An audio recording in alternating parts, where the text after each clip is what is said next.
और जहाँ तक सफ़र शुरू किए हैं, जहाँ से सफ़र शुरू किए उसमें हमने क्या किया, उस माह को देखा, उसमें से जो भी तारीख यहाँ दिया तो उसे घटा करके 7 से भाग दिया।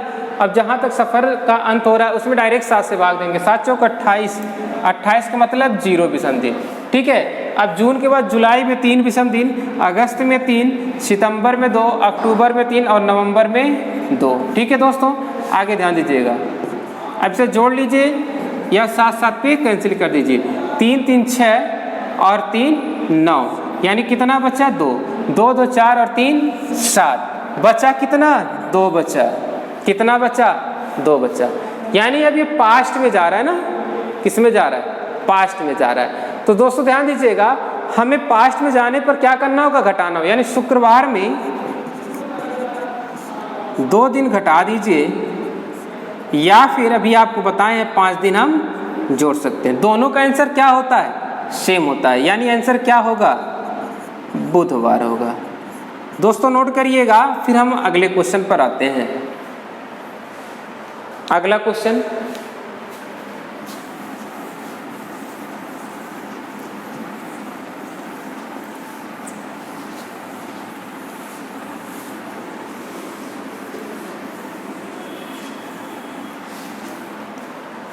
अगला क्वेश्चन है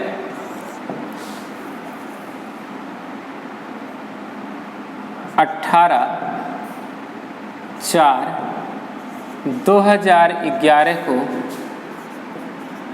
रविवार तो 9/6/2011 को कौन सा दिन होगा। ये भी वैरायटी सेकंड का क्वेश्चन है, उसमें भाषा में लिखा था और इसमें भाषा में नहीं लिखा हुआ है। आइए ध्यान दीजिएगा, अब इसमें हमें क्या करना होगा, हम पहचान कैसे करेंगे कि ये वैरायटी सेकंड का होगा।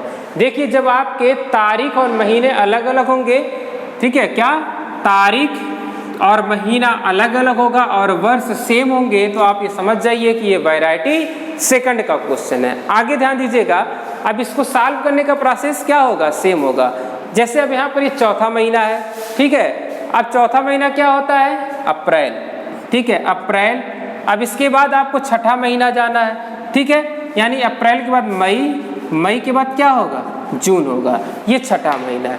चौथे महीने के सामने इधर क्या लिखा है, 18, तो 18 लिख दीजिए, ठीक है, और इधर क्या लिखा है, रविवार, यानी इधर रविवार आपको लिखना होगा। और 9वें महीने के सामने इधर क्या है, सॉरी छठे महीने के सामने क्या है, यहाँ पर 9, और इधर क्या है, क्वेश्चन मार्क। देखिए क्वेश्चन सेम है ना, तो आपको इसको नोट करना होगा और सॉल्व करना होगा। आगे देखिए अब उत्तर क्या होगा, मैं बताता हूँ। देखिए अप्रैल, अप्रैल कितने का होता है, 30 का, 30 - 18 बचेगा कितना, 12, 7 से भाग देंगे, शेष कितना होगा, 5 बचेगा। अब आगे इसमें 7 से भाग करेंगे, जहाँ तक हम सफ़र का अंत हो रहा है उसमें 7 से भाग करेंगे तो क्या होगा, यहाँ पर 7 × 9 7 और 2 9 होता है, ठीक है। अप्रैल के बाद मई है, मई में कितना विषम दिन होगा, 3 होगा। अब इसे जोड़ लीजिए, 5 3 8, एक ज़्यादा हो रहा है 7 से, 1 और 2 और 1 3, यानी कि शेष कितना बचा, 3 बचा। अभी हमने आपको बताया कि जब ये फ्यूचर में बढ़ेंगे तो क्या करेंगे, जोड़ेंगे, और जब हम पास्ट में बढ़ेंगे तो क्या करेंगे, घटाएंगे। यानी हम फ्यूचर में बढ़ रहे हैं तो ये 3 दिन यहाँ पर क्या करना होगा, जोड़ देना। यानी रविवार में 3 दिन जोड़ेंगे तो क्या होगा, बुधवार होगा। आंसर क्या होगा, बुधवार होगा। दोस्तों वैरायटी सेकंड में इस टाइप के जितने भी क्वेश्चन आपकी बुक में दिए होंगे सभी को सॉल्व करिएगा। अब हम आते हैं वैरायटी थर्ड के बारे में बताएंगे।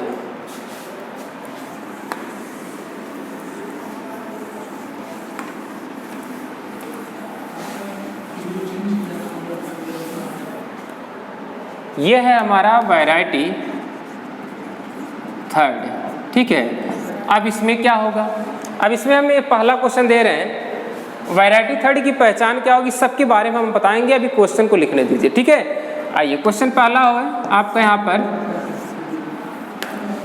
1/1/2010 को रविवार तो 1/1/2011 को कौन सा दिन होगा।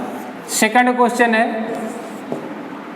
1/1/2019 को सोमवार,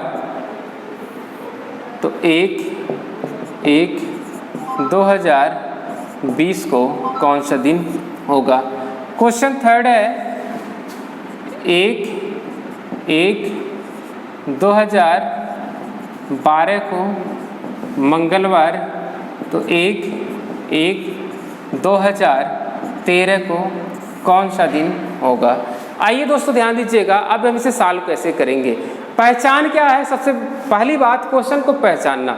अब वैरायटी थर्ड की पहचान क्या है। वैरायटी थर्ड में तारीख और महीने में कभी भी कोई बदलाव नहीं होगा। बदलाव किस में होगा, वर्ष में होगा। किस में बदलाव होगा, वर्ष में होगा। तारीख और महीने में कोई बदलाव नहीं होगा, बदलाव किस में होगा, वर्ष में होगा। और जब वैरायटी थर्ड का क्वेश्चन होगा तो पहचानने का तरीका होगा, अब सॉल्व करने का तरीका क्या होगा। जब वैरायटी थर्ड का क्वेश्चन होगा तो हमें जब भी ऐसा प्रश्न मिलेगा तो ऐसे प्रश्न देखेंगे कि जो भी वर्ष दिया उसमें कितने का डिफरेंट है। सबसे बड़ी बात इसमें क्या है, सबसे बड़ी बात कि इस प्रश्न को जब भी पूछा जाएगा पेपर में तो मिनिमम 1 वर्ष का डिफरेंट जरूर रहेगा। मिनिमम 1 वर्ष और मैक्सिमम कुछ भी हो सकता है, 100, 200, 400 कुछ भी दे सकता है। यानी इसके बीच में का डिफरेंट कितना है, 1 का है। 1 वर्ष का डिफरेंट है। अब ये डिफरेंट देखने के बाद हमें देखना होगा इसमें किसी कोई लीप वर्ष है। अगर लीप वर्ष होगा तो फरवरी का अगर 29 आएगा तो हमें उस लीप वर्ष की संख्या को भी काउंट करना होगा। फरवरी की 29 तारीख काउंट करना होगा। लेकिन इसमें ना तो 2010 लीप वर्ष है ना तो 2011 लीप वर्ष। जब कोई लीप वर्ष नहीं है तो हमारा जो भी अंतर है उसी को क्या करेंगे, यहाँ पर जोड़ देंगे। यानी रविवार में जब एक दिन जोड़ेंगे तो हमारा आंसर क्या होगा, सोमवार होगा। ये वैरायटी थर्ड का क्वेश्चन है। और वैरायटी थर्ड को मैं बार बार कह रहा हूँ, जब भी प्रश्न पूछा जाएगा तो मिनिमम कितने साल का गैप होगा, 1 साल का गैप होगा। अब सेकंड क्वेश्चन में आते हैं। यहाँ पर भी देखिए तारीख और महीना क्या है, सेम है। और जब तारीख और महीना सेम है तो हमें अंतर ही लेना है वर्ष का। 19 से 20 में जाने के लिए हमें 1 साल का डिफरेंट होगा। अब हम लीप वर्ष की संख्या देखेंगे। दोस्तों ध्यान दीजिएगा, अब लीप वर्ष की संख्या 19 और 20 में कोई लीप वर्ष है, हाँ 20 लीप वर्ष है। लेकिन ध्यान दीजिएगा 20 लीप वर्ष तो है, लेकिन इसमें 1 जनवरी तक हम पहुँचे हैं। फरवरी हमारा 29 फरवरी नहीं आ रहा है। जब 29 फरवरी आ नहीं रहा है तो इसमें भी हमें लीप वर्ष की 29 फरवरी को ऐड नहीं करना होगा। जब 29 फरवरी आएगा तभी इसमें ऐड करना होगा। यानी यहाँ पर भी हमें सिर्फ 1 दिन जोड़ना होगा। 1 दिन जोड़ दिए यानी इसका भी आंसर क्या होगा, मंगलवार होगा। आगे दोस्तों ध्यान दीजिएगा, तीसरा क्वेश्चन भी लिखा हुआ है। यहाँ भी तारीख और माह क्या है, सेम है। जब तारीख और माह सेम है तो पहचान किसकी हुई, वैरायटी थर्ड क्वेश्चन की पहचान हुई। और उसमें हमने क्या बताया, सबसे पहले वर्ष का अंतर लेंगे। यानी 2012 से 2013 तक जाने में कितने का साल लगेंगे, 1 साल लगेंगे। अब इसके बाद लीप वर्ष को देखें, क्या इसमें 29 फरवरी कहीं आ रही है, बिल्कुल। देखिए 2012 आपका लीप वर्ष और 1 जनवरी से जब चलेंगे, 1 जनवरी 2013 तो 1 फरवरी 1 मार्च ये 2012 में आएंगे कि नहीं आएंगे। जब 1 मार्च आएगा तो यानी 29 फरवरी भी आएगा। यानी जब 29 फरवरी आएगा और कितनी 29 तारीख आई, मात्र 1 आई है, तो जितना भी 29 तारीख आएगा उसको भी ऐड करना होगा ऐसे प्रश्नों में। तो हम ऐसे प्रश्नों में एक और क्या करेंगे, ऐड करेंगे। क्यों, क्योंकि हमारा यहाँ पर हम बगल में लिख दे रहे हैं लीप वर्ष आ रहा है। यानी कि अब इस प्रश्न में हम 1 जोड़ करके आंसर नहीं प्राप्त कर सकते। यानी कितना जोड़ना होगा, 1 और 1 2 जोड़ना होगा। यानी इस प्रश्न का आंसर क्या हो जाएगा, बृहस्पतिवार हो जाएगा। क्या हो जाएगा, बृहस्पतिवार हो जाएगा। दोस्तों नोट करिए, अभी तो हमने 1 वर्ष का डिफरेंट दिया। आगे 100 साल, 50 साल, 200 साल, 1000 साल का गैप हो तो ये लीप वर्ष कैसे हम काउंट करते हैं, इसके बारे में हम जिक्र कर रहे हैं। आप इसको नोट कर लीजिए या फिर स्क्रीनशॉट ले लीजिए। आगे हम कुछ क्वेश्चन के बारे में और बता रहे हैं, अच्छे अच्छे क्वेश्चन वैरायटी थर्ड में क्या होते हैं, कैसे पूछे जाते हैं।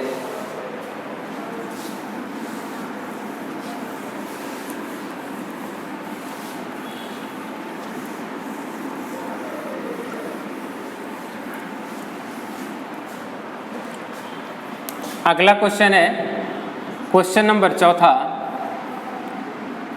15/4/2011 बुधवार तो 15/4/2031 को कौन सा दिन होगा। 15/4/2011 को बुधवार, 15/4/2031 को कौन सा दिन होगा। आइए दोस्तों अब इस पे हम चर्चा करते हैं। पहचान तो हो गई, कैसे, हमारा तारीख और माह क्या है, सेम है। जब तारीख और माह सेम है तो हमें क्या करना होगा, वर्ष का डिफरेंट लेना, यानी 2011 से 2031 तक जाने में हमें कुल कितना साल लगेगा, 20 साल लगेगा। हमें पता है कि 20 साल लगेगा, तो 20 हमने क्या किया, लिख लिया। दोस्तों ध्यान दीजिएगा, अब आगे हमें लीप वर्ष काउंट करना है। 2011 तो लीप वर्ष है नहीं, आगे देखते हैं 2011 और 31 तक कुल कितने लीप वर्ष पड़ते हैं, 12 पड़ेगा, ठीक है। 2011 के बाद 12, 12 के बाद 16, 20, 24, 28, यानी कुल कितने लीप ईयर मिले, 5 मिले। 28 के बाद तो 32 हो जाएगा ना, जो 31 क्रॉस कर जाएगा, इसलिए हमारे कितने लीप वर्ष मिले, 5, यानी 5 29 तारीख आएंगे तो हमें 5 और ऐड कर लेना होगा, यानी 20 और 5 25 हुआ। 25 में 7 से भाग कर दीजिए, 25 में 7 से भाग, 7 × 21, 4 बचा। अब ध्यान दीजिएगा, अब इस 4 को हम क्या करेंगे, जोड़ेंगे या घटाएंगे। 4 को हमें जोड़ना होगा, क्योंकि 2011 से 2031 फ्यूचर में आएगा, तो 4 को क्या करना होगा, जोड़ देना होगा। यानी कि बुधवार में जब 4 जोड़ेंगे तो पहला बृहस्पतिवार, दूसरा शुक्रवार, तीसरा शनिवार, चौथा रविवार। दोस्तों यानी इस प्रश्न का आंसर क्या होगा, रविवार होगा। लेकिन दोस्तों सवाल उठता है, अभी डिफरेंट 20 साल का है, ये डिफरेंट 50 साल का भी हो सकता है, 100 साल का भी हो सकता है, 200 साल का भी हो सकता है, 500 साल का भी हो सकता है, 1500 साल का भी हो सकता है। यानी आगे यदि क्वेश्चन को बड़ा किया जाए तो हम लीप वर्ष क्या उंगली पर गिनेंगे, कभी नहीं गिनेंगे। यदि लीप वर्ष की बात की जाए तो हमें सीधे सीधे हम आपको एक प्रोसेस बता रहे हैं कि लीप वर्ष आप एक लाइन में कैसे निकाल सकते हैं। ध्यान दीजिएगा दोस्तों, अगर वैरायटी थर्ड का क्वेश्चन है तो आप देखिएगा, ये जो दोनों वर्ष दिए गए हैं, जो दोनों वर्ष दिए गए हैं, इसके जस्ट तुरंत बाद आने वाले लीप वर्ष को आप लिख लीजिएगा। जैसे 2011 के तुरंत बाद आने वाले लीप वर्ष को लिखिए, यानी क्या आएगा, 2012 आएगा। 2031 के बाद क्या होगा, 2032 होगा। दोस्तों ध्यान दीजिएगा, हमेशा अगर यहाँ लीप वर्ष भी होगा तो हम तब भी हम आगे का ही लीप वर्ष लेंगे, जनरल ईयर होगा तब भी आगे, कभी हम पीछे का नहीं, आगे का लीप वर्ष लेते हैं। और जब आगे का लीप वर्ष देखिए, 2011 के आगे क्या हुआ, 2012 हुआ, 2031 के आगे क्या हुआ, 2032 हुआ। दोनों के आगे का जस्ट आगे पढ़ने वाले लीप वर्ष को लिख लेते हैं और फिर इन दोनों का अंतर निकाल लेते हैं, यानी 2012 से 2032 तक जाने में कुल कितने साल लगेगा, 20 साल लगेगा, 20 साल लगेगा। दोस्तों अब आगे ध्यान दीजिएगा, जब 20 साल लगेगा तो आपको पता है कि हर चौथा साल हमारा क्या होता है, लीप वर्ष होता है। जब हर चौथा साल लीप वर्ष होता है तो हमें क्या करना होगा, 4 से भाग देना होगा। जब 4 से भाग देने के बाद जो हमारा भागफल आए, 4 से भाग देने के बाद जो हमारा भागफल आए वही क्या होता है, लीप वर्ष की संख्या होती है। देखिए दोस्तों, आपने यहाँ पर जो 5 काउंट किया, यहाँ पर 5 क्या हो रहा है, सॉल्व करने के बाद सीधे 2 सेकंड में हमें लीप वर्ष की संख्या 5 पता चल गई। दोस्तों अगर ये वीडियो अच्छा लगे तो लास्ट में लाइक, शेयर, कमेंट जरूर करिएगा और बुद्धा क्लासेस खलीलाबाद चैनल को सब्सक्राइब करिएगा। ठीक है दोस्तों, आगे अगले दिन हम कैलेंडर पार्ट 3 में इससे अच्छे अच्छे क्वेश्चन वैरायटी 3 में, फिर वैरायटी 4, वैरायटी 5, यानी कि जितने भी टाइप अच्छे से अच्छे जितने भी क्वेश्चन बनते हैं, हर एक क्वेश्चन के बारे में जिक्र करेंगे। तब तक के लिए जय हिंद दोस्तों।